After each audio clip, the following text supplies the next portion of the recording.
Allora, questo foro è denominato Abisso Mario Novelli. Vi faccio vedere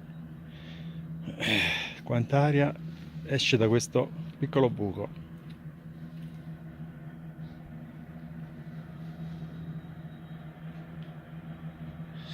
Esce un'aria freddissima da questo buco qui.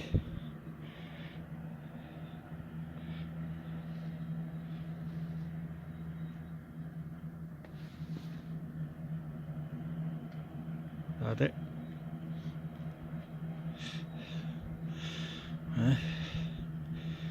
Dalle viscere della terra arriva un vento fortissimo e freddissimo. Da qui.